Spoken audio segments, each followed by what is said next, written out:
नमस्कार. माझं नाव ज्ञानेश देशमुख. माझी ओला इलेक्ट्रिक आहे, जी मी 3 वर्षापूर्वी परचेस केली होती आणि गेले 10 दिवस झालं ती बंद आहे. ब्रेकडाऊन झाली होती 10 दिवसापूर्वी आणि ती मी कोथरूडला बंद पडली, कर्वेनगरला. तिथून मी ती टो केली शिवाजीनगरला अपॉइंटमेंट घेऊन. मला शिवाजीनगरला सांगितलं की बॅटरीमध्ये काहीतरी इश्यू आहे, मला भोसरीला जावं लागेल. भोसरीला मी गेलो तर तिथली सिच्युएशन खूप वाईट होती. जवळपास 700-800 स्कूटर तिथं पडलेल्या सर्व्हिस सेंटरला. तिथून मला सांगितलं की आम्ही विदाउट अपॉइंटमेंट तुमची स्कूटर घेणार नाही, तुम्ही अपॉइंटमेंट घ्या. मी ऑफिशियल अपॉइंटमेंट घेतली, 3-4 दिवस फॉलोअप घेतले. त्यानंतर मला त्यांनी ताथवडेची अपॉइंटमेंट दिली आजची, जी की आज सकाळी 10 ते 4पर्यंत होती. मी इथं 3 वाजता गाडी घेऊन आलो, टो केली स्वखर्चाने.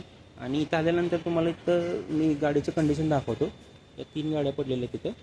त्यानंतर इकडे जर तुम्ही पुढे याल तर मल्टिपल गाड्या इथं पडलेल्या दिसतील तुम्हाला.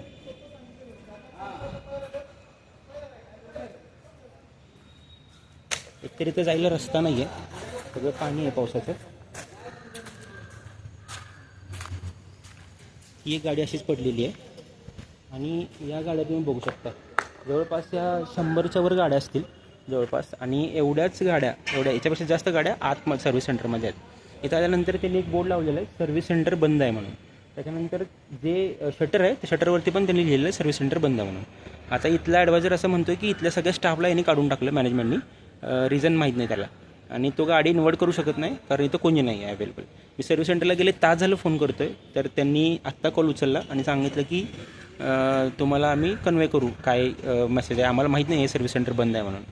तर ही माझी गाडी आहे सिल्वर कलरची, ज्याला कोणी रिस्पॉन्सिबल नाही आहे. आता गेले 3 वर्ष झाले मी ओला वापरतो आहे. मल्टिपल इश्यूज आले, सॉल्व पण करून दिले, पण एवढी वाईट सिच्युएशन आजपर्यंत कधी आली नव्हती ओलावरती. गेल्या 2 वर्षाच्या आतमध्ये या ओलाचा थोडाफार चांगला परफॉर्मन्स बघून, सर्व्हिस बघून आम्ही अजून एक ओला घेतली होती घरी, ती पण आम्ही यूज करतो. त्यामध्ये पण थोडे इश्यू येतात कधी, पण ती सध्या तरी चांगली चालू आहे. मला सांगायचं एवढंच आहे की इतकी वाईट कंडिशन ओलाची आहे सध्या की कोणीही गाडी घ्यावी असं मला वाटत नाही. इतके पार्ट्स महाग आहेत, इतके इश्यूज आहेत त्याच्यामध्ये, आणि इथं कोणी नाही सॉल्व करण्यासाठी.